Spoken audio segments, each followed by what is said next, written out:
제가 오후에는요 좀 부모 학교 저도 책을 읽어보고 하니까 참 우리가 알아야 되는 내용이 참 많더라고요. 그래서 이게 참 저도 한 20, 30년 전에 제가 먼저 이거를 좀 읽고서는 더 준비된 부모가 됐었으면 자녀 양육을 더 잘하지 않았을까 이런 생각도 들기도 하고요.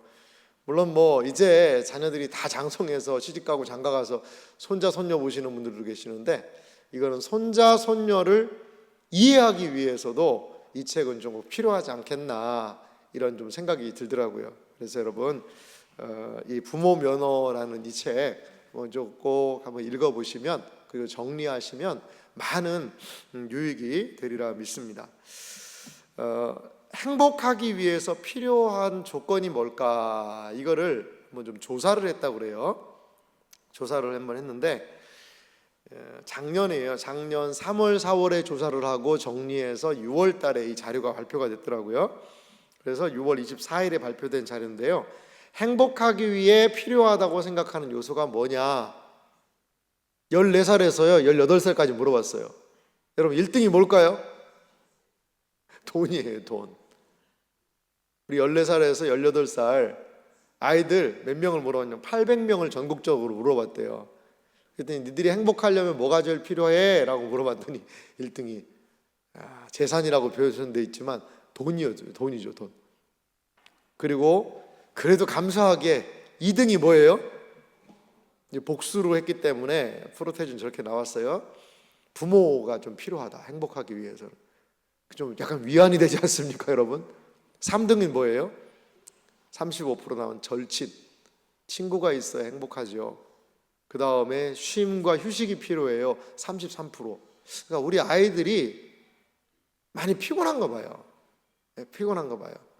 여러분 아이들 학교 갔다가 와서 집에 와가지고 대충 옷만 갈아입고 가방도 안 풀어놓고 침대에 누워서 이제 뭐 할지는 여러분들이 상상이 되죠? 침대에 누워가지고 이렇게 핸드폰 들고 이렇게 있는 모습을 보면 마음이 어떻죠? 아이고 우리 아들 하루 종일 학교 공부하느라고 얼마나 힘들었을까. 그래 지금이라도 좀 편히 쉬어라가 잘 안 되는 것 같아요. 그렇게 해야 되는데 우리 아이들에게도 좀 쉼이 필요합니다. 학교 갔다 와서는 제가 볼 때는 한 1시간 정도는 말 걸면 안 되는 것 같아요. 가만히 두는 거예요. 옷을 벗든 말든 뭐 책가방을 뭐 하든 말든 가만히 좀 이렇게 두면은, 그래야 이 에너지가 조금 차 올라오는 것 같아요. 완전 방전이라는 거거든요. 근데 그 꼴을 잘 못 보잖아요. 너 빨리 씻고 뭐 학원도 가야 되는데 빨리 뭐 이게 더럽게 그렇게 앉아 있으면 어떡하고 막 뭐라고 얘기하고 싶은데, 학교 다녀왔습니다 하면 잘 왔어 그러고서는 한 1시간은 푹 그냥 방치를 해놓는 것도 좋을 것 같아요. 방치를. 아이들에게 쉼이 필요하대요. 그 다음에 이제 뭘 하면 좀 행복하겠니 물어봤더니 외모도 나왔네. 외모 32%. 그 다음에 취향 취미, 그 다음에 삶의 목표 꿈, 이런 게 있으면 행복하겠다. 좀 그런 아이들이 좀 있습니다. 여러분 이런 것들을 생각하는 아이들에게 바른 신앙 교육을 한다라는 게 참 쉽지 않죠. 여러분 뭐 복수 지원, 복수로에서 응답했으니까요 52% 아이들이 재산이라고 얘기했는데, 아이들이 재산이라고 이야기하는 이유가 뭘까요? 아이들이 왜 재산이라고 많이 이야기할 이유가 뭘까요? 뭐라고 생각하세요? 돈이 필요해서겠죠. 근데 그거보다도 부모가 돈돈하면 아이들도 돈돈하는 것 같아요. 그러니까 부모가 돈에 대해서 여러 가지 그러면 자녀들도 돈에 대해서 더 민감해지지 않을까, 이러한 지표가 우리에게 이야기를 하고 있어요. 근데 성경에서는 오늘 본문에 보니까 부모의 할 일을 뭐라고 얘기하고 있어요? 에베소서 6장 4절 말씀을 다시 한번 보겠습니다. 또 아비들아, 다음으로 넘어가면 됩니다. 또 아비들아 너희 자녀를 뭐 하지 말고? 노엽게 하지 말고 오직 주의 교훈과 훈계로 양육하라. 아멘. 여러분 이게 언제 기록된 말씀이냐면요 지금부터 2000년 전에 기록된 말씀이에요. 참 놀랍지 않습니까? 여러분, 2000년 전에 아비는 어떤 존재인지 아세요? 아들이 말을 안 들어요. 2000년 전입니다. 로마 시대 때 아들이 말을 안 들어요. 그럼 아버지는 어떻게 해도 되는지 아세요? 그 아들 죽여도 됐어요. 죽여도 아무 얘기를 안 해요. 아동학대 그런 게 어디 있습니까? 가족에 있어서 아비는요 절대 권력을 가지고 있었던 시대예요. 여러분, 우리나라도 마찬가지잖아요. 한 4, 50년 전, 100년 전만 해도 어디 아버지 앞에서 말을 합니까? 아버지랑은 겸상도 안 하잖아요. 예? 아버지 앞에서는 무릎 꿇고 얘기했잖아요, 항상. 4, 50년 전에. 우리 부모님 세대도 다 그렇지 않습니까? 그런데 2000년 전에 아버지들한테 뭐라고 했냐면 자녀를 노엽게 하지 말라. 이거는 약간 도발적인 행동일 수 있습니다. 그 당시 사람들이요 이해가 안 가는 거예요. 아니, 자녀 내 맘대로 내 물건처럼 해도 되는데, 그럼 사회적인 분위기가 있는데, 근데 그러지 말라는 거예요. 여기서 노엽게 하지 말고 라는 말이 참 우리에게 다가오는 말씀인데, 이 원어 의미를 보니까요 노엽게 하다라는 말 중에 이게 계속 한다는 말이 있어요. 계속. 그러니까 자극을요 계속 하는 거예요, 자녀를. 계속. 그래서 그 안에요 분노가 차오르게 만든다는 거죠. 마음에 계속된 상처가 주는 거죠. 그러니까 부모의 태도가 자녀 안에 뭐가 생기는 거예요? 상처, 분노가 생길 수가 있다는 거예요. 부모가 얼마나 자녀를 사랑하는 존재입니까? 그런데 부모의 말과 행동 때문에 자녀에게 무엇이요? 노여움, 상처, 분노가 생길 수가 있다라는 거예요. 우리 부모들은 마음에 깊이 새겨야 될 것 같아요. 이게 소극적인 거라면 적극적으로 주의 교훈과 훈계로 양육하라. 이렇게 성경이 이야기를 하고 있습니다. 부모 노릇 하기가 쉽지가 않아요. 그런데 이제 우리가 부모라는 역할을 감당할 때 좀 세속적인 가치 가운데서 요즘에 많이 대두되는 단어가 있죠. 그건 뭐죠? 학부모라는 얘기를 많이 합니다. 학부모. 자, 부모와 학부모의 한번 상황을 볼까요? 부모의 역할은 뭐죠? 양육을 1차적으로 해야 되잖아요. 잘 먹이고 잘 길러주는 양육자의 역할이 부모의 역할이죠. 때로는 상담도 해주죠. 때로는 코치 역할도 해주죠. 때로는요, 우리는 신앙적인 리더의 역할, 신앙적인 지도 역할도 부모가 한단 말이에요. 자, 부모의 역할은요 상당히 광범위한 역할을 하고 있습니다. 한 자녀를 사회 구성원으로 양육하기 위한 부모의 역할은 가히 전방위적이라고 이야기할 수 있을 것 같아요. 그런데 우리가 흔히 쓰는 용어 중에 학부모라는 용어가 있단 말이죠. 학부모. 여러분, 학부모는 뭐죠? 학부모의 강조점은 뭐냐면요, 학에 있어요. 학이 뭐예요? 배울 학. 예, 배울 학. 이게 아니라 그냥 아이고, 이게 아니라 참 말 잘 지은 것 같아요. 아이들 보면 정말 이런 게 여기까지 막 올라오죠. 손이 막 여기까지 이렇게 올라왔다가. 그러니까 학부모는요 자녀를 학습자로 대하는 역할을 또 해야 된다는 거죠. 그러니까 여러분, 학부모 필요합니다. 학습자의 역할을 해줘야죠. 아이들에게 학습을 지도해주고 알려주는 역할이 분명히 필요하다는 거죠. 근데 문제는 뭐예요? 너무나도 많은 부모가요 자신을 학부모로 규정하기 때문에 자녀의 뭐만 집중하게 되냐? 잘 못하는 것만 보게 되는 것 같아요. 왜? 학습 능력을 증진시켜야 되니까 부족한 것만 보이는 거예요. 어떤 애가 그랬대요. 엄마 나 오늘 평균 95점 맞았어 라고 다 가져왔더니, 야, 제일 못 본 과목이 뭐냐? 제일 잘 본 과목을 물어보는 게 아니라 그 평균 점수 깎아먹은 제일 못 본 과목이 뭐냐? 국어 89점 맞았어. 어떻게 그거, 아이고, 하나만 했으면 90점 맞을 텐데. 그래도 엄마 수학은 99점이야. 아이고, 그래도 국어가 89점이잖아. 뭐만 보이는 거예요? 잘 못하는 것만 보이는 거예요. 이게 부모의 학부모의 어떻게 보면 모습이 아닌가 생각이 들어요. 그림을 한번 이렇게 정리 한번 해봤습니다. 여러분, 부모의 역할은요, 부모의 역할은요 저렇게 커요. 엄청나게 크다는 거죠. 부모가 할 역할이 큰 거예요. 그런데 뭐는요?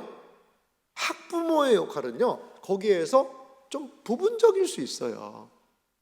여러분, 아들 장가 가고 시집 가고 손자 손녀 낳는데 그때도 학부모 하실 거예요? 그때는 아니잖아요. 그러면 이제 뭐 이렇게 이야기하실 분도 계실 거예요. 목사님, 아니 메뚜기도 한철이라고 그때 바짝 해서 그 아이의 얼마나 중요한 미래가 거기 달려 있습니까? 그때 정말 잘 관리를 해서 뭐 학부모고 뭐고 소리 들어도 그냥 애를 그냥 딱 올려놓으면 그러면은 그 인생이 달라지지 않습니까? 그러니까 여고생들 뭐 거기에 학교에 교훈을 이렇게 적어놨다고 그러잖아요. 반의 급훈을 지금 5분에서 점수 5점만 더 올리면 남편 직업이 바뀐다 막 그렇게 해놓고, 남고에다가는요 막 적어놨는데 지금 10점 올리면 와이프 얼굴이 바뀐다 그러면서 막 열심히 막 하잖아요. 그런 동기부여를 시켜가면서.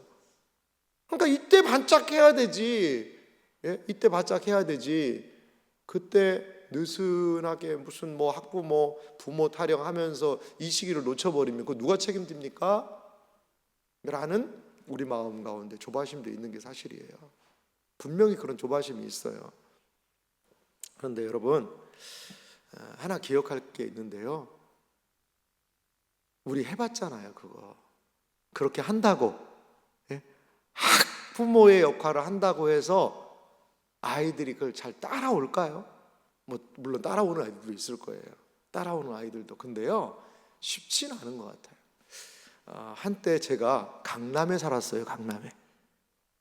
그리고 거기도 어디냐, 강남 중에 서초동이라고 있습니다. 서초동. 거기에서 저희 아이를 제가 학교를 보내봤어요. 학교를 보내봤는데 참 하나님의 은혜가 거기 오래 안 있기를 다행인 것 같아요. 아이가 1학년 입학을 했는데요, 연락이 오는 거예요. 무슨 연락이 오냐면 그냥 수업을 마쳤는데 아이들을 단체로 무슨 체육 활동을 하게 하자는 거예요. 부모님들이 이렇게 해서. 그래서 그 아이도 오게 하라는 거죠. 그때 그거 가입을 하려면 그때 당시 한 4-50만 원 들었던 것 같아요. 4-50만 원. 그러니까 아이들 갈 때 당신 아이들 빠지면 그러니까 뭐 시키라는 식으로 이렇게 아마 연락이 왔던 걸로 생각이 나요. 그래서 아이들을요 1학년 때부터 엄마들이 이제 좋아, 우리 아들 한번, 우리 딸 최고로 한번 키워보자는 거죠. 그런 마음을 가지고.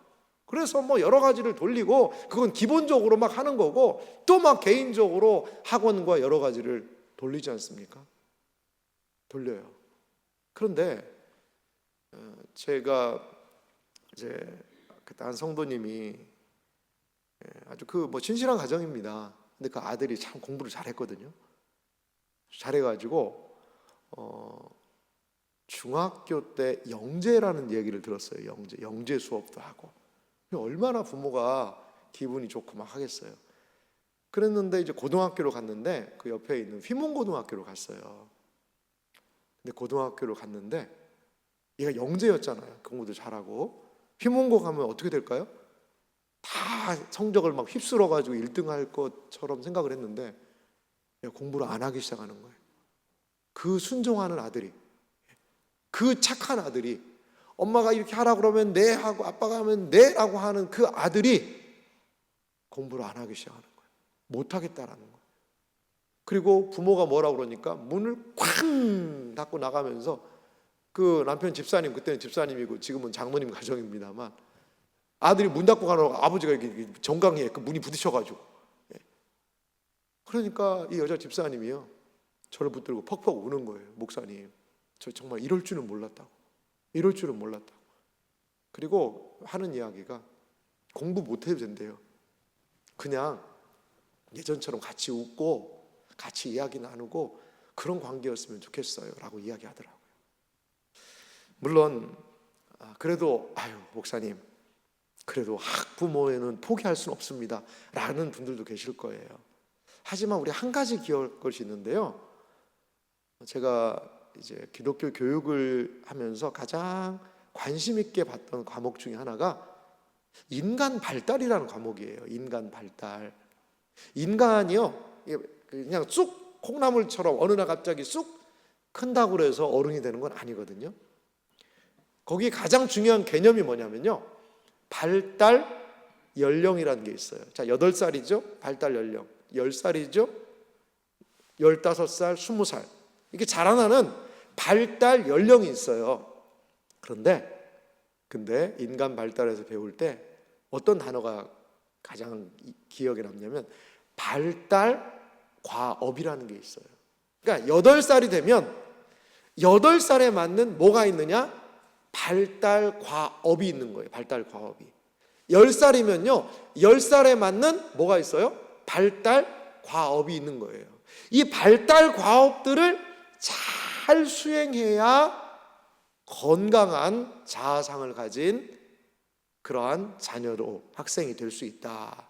이게 인간 발달의 가장 핵심적인 내용입니다. 오늘 좋은 강의 들으셨어요 여러분. 그런데 거기 보면 인간 발달 8살 때 해야 되는 것들, 10살 때, 12살 때, 15살 때, 17살 때 해야 되는 이런 것들이요, 우리는 뭐만 시켜요? 사실은 공부만 시키잖아요. 공부하라고만. 물론 뭐 그런 시대는 아닙니다만, 근데 주가 공부가 되기를 원하잖아요. 학생의 목표가 신분이 공부지. 네가 지금 뭐 다른 사람 만날 때야, 취미 활동할 때야, 지금 네가 지금 그럴 때야 공부해야지 라는 이야기 우리 많이 하잖아요. 그런데 발달 과업을 보면 공부만 하게 되면 이 마음이 쪼그라들 수밖에 없어요. 공부뿐만 아니라 대인 관계, 부모와의 관계에서도 개인적인 독립, 여러 가지가요, 이 발달 과업을 같이 수행하고 완수해 나가야 된다는 거죠. 그래야지만 한 구성원으로서 온전하게 자라날 수 있다는 거예요. 사랑하는 성도 여러분, 학부모와 부모의 이 관계를요, 우리가 잘 기도하면서 우리 믿는 부모님들은, 믿는 할아버지 할머니들은 생각해야 될 것 같아요. 제가 이렇게 몇 가지 내용을 한번 정리를 한번 했는데 한번 보실래요? 부모의 입장에서 자녀를 떠올릴 때랑요, 학부모의 입장에서 자녀를 떠올릴 때는요, 관점이 전혀 다른 거예요. 학교에서 하루 종일 수업하고 집에 와서 가방 옆에 놓고 그냥 옷도 제대로 안 벗고 침대에 벌렁 누워서 스마트폰을 하고 있는 자녀를 딱 봤을 때 부모의 입장과 학부모의 입장은 어떻게 다를까요? 다른 거예요. 내가 그때 부모의 관점으로 보면 아이고 하루 종일 얼마나 공부하느라고 힘들면 저렇게 옷도 못 벗고 누워있냐라고 생각이 들 수 있을 거고, 학부모의 입장에서 보면 저거 지금 빨리 씻고 간식 먹고 학원을 가야 되는데 지금 저러고 있을 땐가 라는, 내 속이 터진다라는 그러한 입장이 있을 수도 있죠. 물론 뭐 이것이 절대적으로 잘한 거고 이것이 절대적으로 잘못된 거다라는 이야기를 드리는 게 아니에요. 근데 어떤 입장으로 보느냐에 따라서 자녀를 보는 관점이 달라질 수 있다는 거죠. 근데 학부모는요, 자녀에 대한 감사보다 좀 감시가 좀 많이 되는 것 같아요. 감시. 그래, 감동이 아니라 질책을 해서 주마가편이라고 더 잘할 수 있도록 좀 하고 싶은 마음이 분명히 거기에 있는 것 같아요. 자신을 학부모로 인식하면 자녀를 있는 그대로 보기가 참 쉽지 않을 것 같아요. 부모는 자신이 학부모이기 전에 늘 뭐를 먼저 기억해야 된다는 거죠? 부모임을 먼저 기억해야 한다는 거죠. 그러면 이제 우리는 이런 의문도 들 수 있어요. 목사님, 그럼 공부 언제 해요? 그렇게 가만히 내버려두면 아이가 공부할 수 있을까요? 여러분, 만약에요, 공부해라라는 그 말로 잔소리로 자녀가 공부할 수 있게 한다면요, 잔소리로 우리 서울대 보내지 않을까요, 여러분? 공부해라 공부해라 이걸로요? 요즘에는 뭐 그 말도 잘 못하는 부모님들이 많이 계세요. 근데 그 잔소리로 만약에 공부가 된다 그러면 그거 쉽지 않은 것 같아요. 제가 이제 교육학을 공부할 때 재밌게 했던 게 뭐냐면 동기이론이에요. 동기이론. 그 아이들에게 그 동기를 좀 막 부여해야 된다는 거예요. 동기를 유발해야 된다는 거예요. 그러지 않으면 밖에서 아무리 이야기를 해도요, 안 움직인다는 거죠. 말을 어디까지 끌고 갈 수 있어요? 물가까지는 끌고 갈 수 있어요. 근데 말을 어떻게 해요? 물을 먹이는 거는 쉬워요, 어려워요? 그거 쉽지가 않습니다. 그럼 어떻게 해야 돼요? 말을요, 막 떼약볕에서 그냥 막 다니다가 물 갖다 놓으면요, 지가 알아서 막 물 먹습니다. 지가 알아서 막 물 먹어요. 자녀에게 어떠한 동기를 주어야 할 것인가에 대한 지혜도 우리에게 필요한 것 같아요. 드리고 싶은 말씀은요, 본인이 필요를 느끼게 될 때, 그 필요를 느끼게 될 그때에 자녀를 도와주는 게 잔소리 100번, 1000번 하는 것보다 훨씬 나을 수 있어요. 학원을 부모가 선택해서 야, 너 여기 학원을 가야 돼가 아니라, 엄마 나 공부하고 싶은데 여기 학원 친구가 간대, 나도 거기 보내줘 하는 것이요, 훨씬 더 그 마음 가운데 움직일 수 있는 게 있지 않겠어요? 조금 우리는 좀 하나님 안에서 조바심을 내려놓고 좀 기다려야 되는 부분도 있는 것 같아요. 뭐 저희 아들 얘기해서 죄송합니다만, 저희 아들도 뭐 누구를 닮았는지 모르겠지만 아무튼 아유 주여, 예. 뭐 공부를 그렇게 뭐 열심히를 안 하더라고요. 그리고 뭐 사람 좋아하니까 이것저것 하고 뭐 이것저것 한다라고 하는데, 가만히 둬야죠. 어떻게 하겠어요? 가만히 둬야죠. 그런데 자기 안에 그런 거를 욕구를 느끼니까 그 공부에 늦바람이 불어가지고 막 공부를 하는 거예요. 좀 안 했으면 좋겠는데 제발 좀 안 하고 좀 그냥 편안하게 갔으면 좋겠는데도 자기가 하겠다는데 어떻게 하겠어요?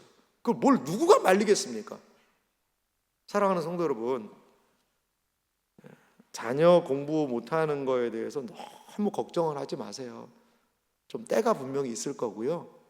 그리고 사실 뭐 우리도 그렇게 열심히 공부를 잘하지는 못했지 않나, 이런 좀 생각이 들지는 않습니까, 여러분? 그러니까 물론 뭐 엄마 아빠가 다 서울대 나왔는데 자녀 서울대 못 나간다고 그런 이야기 할 수도 있겠죠. 그리고 속상해 할 수도 있겠죠. 근데 어떻게 하겠어요? 다 똑같을 수는 없잖아요. 없잖아요. 그래서 이러한 우리 마음 가운데 자녀를 바라볼 때에 그러한 조금은 좀 여유가, 물론 학습을 끌어올려야 되는 사명이 우리에게 있는 것도 사실이지만, 이 시간에 그 이전에 좀 부모의 역할을 감당해야 된다는 것도 우리의 마음에 반드시 좀 기억해야 될 것 같습니다. 그럼 자녀를 위한 부모가 할 일이 뭘까요? 오늘 호세아 말씀 보니까 너무나 충격적인 말씀이 있어요. 호세아 말씀을 좀 다 같이 한번 읽어볼까요? 함께 읽습니다. 내 백성이 지식이 없으므로 망하는도다.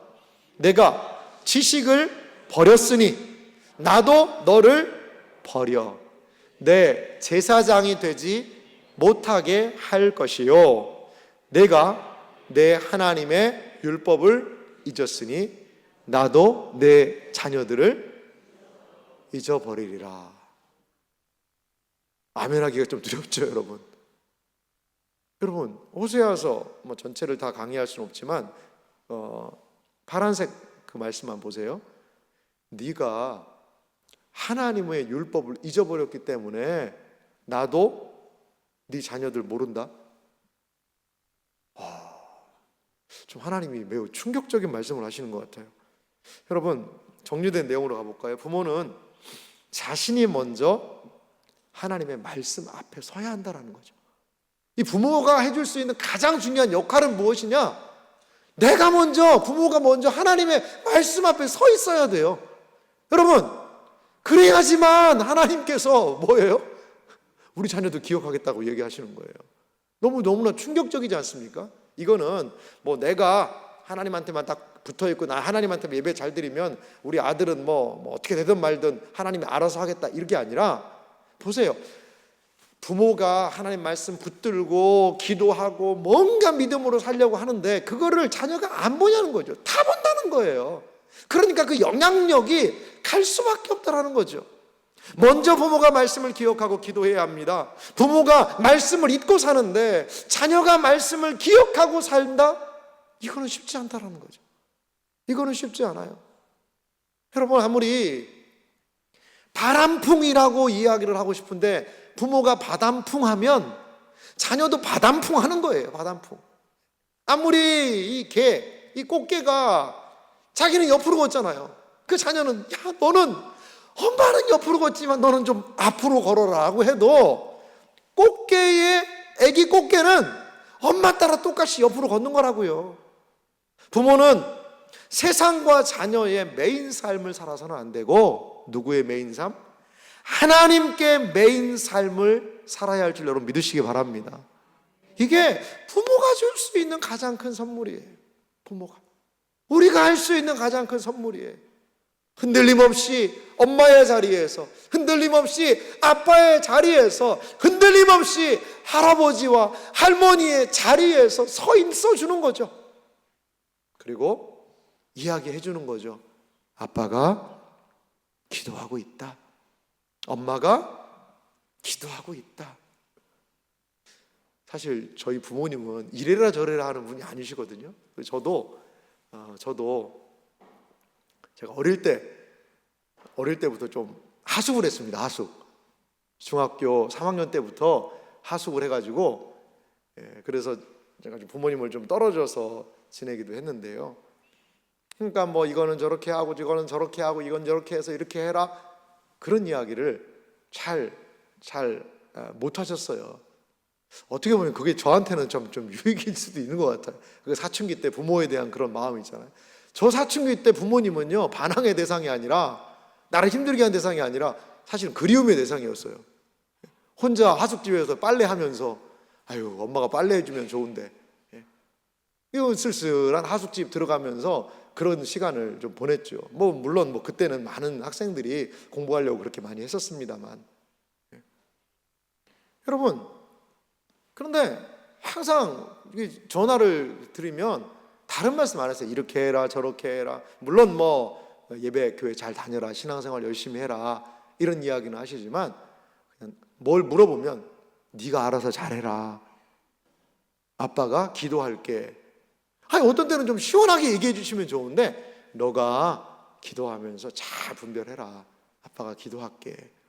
근데 그게 더 무서운 것 같아요. 그게 더 무서운 것 같아요. 차라리 이렇게 하라고 그러면 시키는 대로만 하면 되잖아요. 그러니까 고민을 하고, 지금도 고등학교 때 생각이 나는데 하숙집 바로 옆에 교회가 있었거든요. 그래서 학교 마치면, 야자 마치면 한 11시 되니까 11시에 마치면 그런 고민들이 있으니까 제가 그 교회는 참 너무 감사한 것 같아요. 작은 교회인데 문을 항상 열어놨어요. 11시가 돼도. 그 11시에 문 열고 들어가서 거기서 그래 좀 기도하고, 그리고 하숙집에 들어가서 자고, 그렇게 좀 했던 것 같습니다. 너무 바른 생활 같아가지고 좀 죄송합니다만, 왜냐하면 제 안에 고민이 있으니까, 어떻게 해야 될지를 모르니까 하나님을 좀 붙들게 되더라는 거죠. 사랑하는 부모 여러분, 우리가 자녀에게 얼마나 해줄 수가 있을까요? 얼마나 많은 것들을 다 해줄 수 있죠? 늘 해줘도 부족하잖아요. 그런데 자녀의 삶에 있는 그 결핍이 오히려 자녀의 내면을 더 강하게 하고 일어날 수 있는 계기를 만들어주기도 할 것 같아요. 그 자녀의 결핍이 말이죠. 결핍이 말이죠. 봉준호라는 감독 아시죠?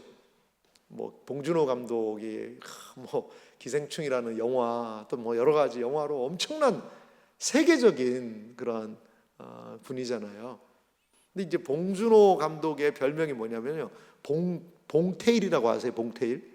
너무 이번에 묘사가 디테일해요. 여러 가지. 심지어는 배우들하고 이야기하고 할 때 다 그림으로 그려가지고 요때는 이런 표정을 좀 취해줘라, 이렇게까지도 한다고 그래요. 상당히 묘사에 디테일한 분인데, 이 봉준호 감독의 어릴 때는 어떤 생활했는지 아세요? 얘가요 되게 소심했대요. 봉준호 감독이. 그래서 소심해가지고 뭐만 했냐면요, 예전에 미국 방송 있잖아요. 미국 방송 예전에 있었잖아요. 그 미국 방송만 보는 거예요. 어릴 때 AFKN 뭐 이런 거 있었잖아요 예전에. 그것만 보는 거예요. 그 얼마나 폭력적이고 그런 일들이 많습니까? 그런데 사실 우리 자녀가요 날마다 그런 것만 보고 있다고 그러면 부모의 마음이 얼마나 그러겠어요. 근데 그러면서 이 아이의 마음 가운데 그걸 보면서 상상력도 생기고, 그 소심하지만 그의 장점인 디테일이 살아나는 계기가 어릴 때 그런 걸 하도 많이 봐가지고 그런 일들도 있더라는 거죠. 사랑하는 성도 여러분, 우리가 할 일은 무엇이냐? 부모가 할 일은 하나님께 매여 있는 거죠. 하나님께 매여 있는 거죠. 우리 자녀를 향한, 여러분, 참 부모가 계세요. 그게 누굴까요? 하나님 아버지 아닐까요? 우리는 어떻게 보면 우리 자녀들의 양부모일 수 있어요. 참 부모는요 하나님 아니실까요? 예레미야 1장 5절 말씀 보니까요, 예레미야를 부르신 하나님이 이런 말씀하세요. 내가 너를 모태에 짓기 전에 너를 알았고, 내가 배에서 나오기 전에 너를 성별하였고, 너를 여러 나라의 선지자로 세웠노라 하시기로. 아멘. 이거는 비단 예레미야 선지자만의 이야기는 아닐 거예요. 하나님께서 우리 자녀를 향한 계획이 있으신 줄 믿으시기 바랍니다. 우리 하나님이요 우리 자녀들을 먼저 아세요. 그리고요 배에서 태어나기 전부터 성별하셨어요. 그리고 우리의 자녀들에게 무엇을? 사명을 주신다라는 거죠. 정리된 내용으로 가보면요, 하나님은 내 자녀를 이미 알고 계시고요, 태어나기도 전에 구별하시고 사명을 주신다. 자녀 안에는 뭐가 있어요? 하나님의 사명이 있다는 사실을 믿으시기 바랍니다. 여러분, 우리 자녀는 말 안 듣고 부모 힘들게 하고 어렵게 하는 게 아니라 자녀를 다른 눈으로 보셔야 돼요. 하나님께서 부르신 사명자예요. 사명자라고요. 우리의 자녀가요 분명히 하나님이 허락하시는 뭐가 있어요? 사명이 있어요. 사명이 있어요. 자녀 안에 있는 하나님의 사명을 부모는요 뭐 해야 되냐? 관찰해야 합니다. 발견해야 합니다. 부모는 사실 자녀를 잘 아는 것 같아요. 야, 엄마를 속여? 내가 네 속까지 다 들어갔다 왔어. 엄마를 속여? 야? 엄마는 너 눈매만 보면 다 알아? 똑바로 얘기 안 해? 라고 이야기할 때도 있어요. 그런데요 잘 아는 것 같지만요 우리가 모르는 아이들의 모습이 참 많은 것 같아요. 뭘 좋아하는지, 어떨 때 기뻐하는지, 그리고 하나님 앞에서 어떠한 갈망과 기도 제목이 있는지 말이죠. 그래서 우리는 필요한 게 뭐냐면 들어가서 공부해라, 이거 먹고 간식 먹고 빨리 가라, 이거 해라가 아니라 자녀를요 잘 관찰하는 게 필요한 것 같아요. 야, 우리 딸 보니까 왜 너 그림을 이렇게 잘 그려? 야, 우리 딸 보니까 너 친구들을 이렇게 잘 돕네. 앞으로 너는 다른 사람들을 좀 돕는 그런 거 하면 너무 잘할 것 같은데? 우리 아들의 말발을 누가 당하리요? 너는 천상 변호사다. 너 로스쿨 가라. 로스쿨 가라. 하지만 학비는 네가 알아서 해라. 뭐 이렇게 이야기해 주면서 자녀를요 같이 있고 머물러 있고 바라봐야죠. 관찰해야죠. 그러면서 거기 안에서 하나님이 주신 사명을 발견할 수 있어야 된다는 거죠. 우리의 자녀를 질식시키는 것이 아니라 그 사명을 발견할 수 있어야 돼요. 이러기 위해서 저는 가장 필요한 게 있는데 그건 바로 이 우선순위의 역할이라고 그래요. 자, 두 사람이 큰 그릇에다가 돌을 넣고 있어요. 돌을. 근데요 자잘한 돌을 먼저 넣고 큰 돌을 넣으려면요 어떻게 해요? 큰 돌이 다 들어갈까요? 안 들어갈까요? 안 들어갑니다. 못 들어가요. 근데 큰 돌부터요 착착착 넣은 다음에 작은 사이에 작은 것들을 넣으면요 다 들어가요. 이건 무슨 이야기일까요? 스티븐 코비가 얘기한 우선순위에 대한 이야기입니다. 우선순위.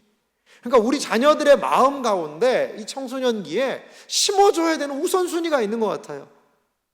우리 자녀들에게 어려운 주제일 수 있지만 하나님이 누구인지 알려주셔야 돼요. 왜 예배를 드리는지 알려주셔야 돼요. 어떻게 친구들과의 관계를 맺어야 하는지, 그 갈등을 어떻게 극복할 수 있을 것인지, 그리고 너가 어떻게 도울 수 있을 것인지, 하나님의 마음을 품고 친구들을 어떻게 품고 기도할 수 있을지를 알려줘야 되지 않을까요? 그러면서 삶이 무엇인지를 보여줘야 돼요. 인생이 무엇인지를. 목사님, 저도 인생이 뭔지 모르는데 어떻게 애들에게 보여줄까요? 그래요. 여러분, 이러한 것을 하나님의 신앙의 가치관 안에서 우리 자녀들에게 알려줄 때 큰 돌 뒤에 부모는 뭐를 해야 돼요? 이제 이런 큰 돌 뒤에 부모의 삶의 모범을 보여야 되겠죠. 가정이 힘든 것 가운데서도 부모의 모범을 보여주고 부모의 기도를 보여주고, 그리고 자신의 노력과 성실로 나머지 부분들을 채워나갈 수 있도록 계속 곁에서 격려해 주는 것, 이것이 자녀가 하나님 앞에서 자신의 사명을 발견하는 유일한 길이 아닐까 생각이 듭니다. 사랑하는 성도 여러분, 부모입니까? 아니면 우리는 학부모입니까? 이 부분을 참 마음에 한번 생각을 해보시죠. 정말 진정한 부모의 역할을 어떻게 감당할 수 있을 것인가? 아니면 너무나도 나의 삶이 학습에 치중되어 있는 것은 아닌가? 우리의 자녀들은 마음 놓고 우리의 그늘 안에서 쉼을 누리고 호흡을 하고 있습니까? 아니면 엄마 아빠와 있으면 마음이 힘들고 불편해서 숨쉬기조차 어려운 우리 아이들이 혹시라도 있지는 않나요? 여러분, 우리 자녀들이 하나님 안에서 기뻐할 수 있도록 해야 되는 것 같아요. 오늘 마지막으로 느헤미야 8장 10절 말씀을 좀 읽고 오늘 말씀 마치려고 하는데요. 저는 이 말씀이 부모와 자녀가 함께 살 수 있는 길이라고 봐요. 우리도 다 엄마가 말이야, 아빠가 너 잘 되라고 하는 거야 라고 이야기를 해요. 그리고 아이들한테 여러 가지 이야기를 하죠. 아이들은 이렇게 가지고는 되겠냐라고 너무 힘들다라고 이야기를 하죠. 물론 순종하는 아이들도 있겠지만, 그런데 부모의 진정한 기쁨을 하나님 앞에 둘 때, 우리의 자녀의 진정한 기쁨이 하나님 안에 있을 때, 그때 어떻게 해요? 우리 자녀들 안에 무엇이? 힘이 생기게 될 줄 믿습니다. 느헤미야 8장 10절 말씀 우리 다 같이 한번 읽어볼까요? 같이 읽습니다. 여호와로 인하여 기뻐하는 것이 너희의 힘이니라. 아멘. 그렇습니다. 우리의 자녀들이 하나님으로 인하여서 기뻐할 수 있도록 부모로 서주시길 바랍니다. 또한 이 부모의 역할을 감당하기 위하여 우리 안에도 하나님이 주시는 기쁨의 은혜의 역사가 넘치는 복된 믿음의 부모들이 되시기를, 믿음의 할아버지 할머니들이 되시기를 주님의 이름으로 축원합니다.